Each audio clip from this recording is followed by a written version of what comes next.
Саламатсыздарбы, мен Кыргызстандын жаранымын, Орусия жаранына турмушка чыгып жатам. Ал башка улуттун өкүлү болсо да биздин салтка көнүп, Кыргызстанга келип той берүүнү туура көрдүк. Эми Кыргызстандан нике күбөлүк ала алабызбы? Эмне документтер керектелет? Алдын ала рахмат.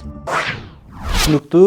Эгерде башка мамлекеттин жараны менен никени каттоону кааласаңыз, сиз Кыргыз Республикасында же болбосо ошол жолдошуңуз кайсыл мамлекеттин жараны болгон болсо, сиз сурооңузда айтып жатасыз, ал Россия Федерациясынын жараны. Демек, сиздер Россияда же Кыргыз Республикасында нике каттоону жүргүзсөңүздөр болот.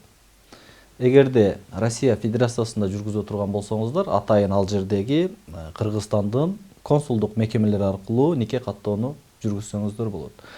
Ал эми Кыргыз Республикасына келип, ушул өзүңүз жашаган жерде өткөрө турган болсоңуз, анда бул никени каттоо Кыргыз Республикасынын мыйзамдарына ылайык жүргүзүлөт. Сиз жашаган жердеги жарандык абалдын актыларын каттоо бөлүмү аркылуу жүзөгө ашырылат. Кандай документтер керектелиши мүмкүн?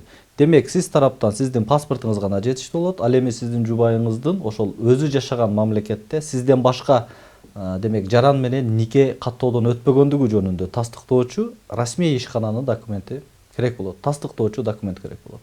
Ал эгерде сизден башка эч ким менен турмуш курбаган болсо, демек мамлекеттик никеден каттоодон өтпөгөн болсо, анда Кыргыз Республикасында өзүңүз жашаган жердеги жарандык абалдын актыларын каттоо бөлүмү аркылуу нике каттоодон өтсөңүздөр болот. Кыргыз Республикасынын аймагында никеге туруунун шарттары никеге турууга тоскоол болуучу жагдайларга карата ушул кодекстин 15 беренесинин талаптарын сактоо менен никеге туруучу ар бир адам үчүн никеге туруу учурунда жараны болуп саналган адамдын өз мамлекеттин мыйзамдары менен аныкталат. Бир нече чет мамлекеттин жарандыгы бар адам ошол адамдын тандап алуусу менен ошол мамлекеттердин бирөөсүнүн мыйзамдары колдонулат. Кыргыз Республикасынын аймагында жарандыгы жок адамды никеге туруу шарты ал адам туруктуу жашап жаткан жериндеги мамлекеттин мыйзамы менен аныкталат.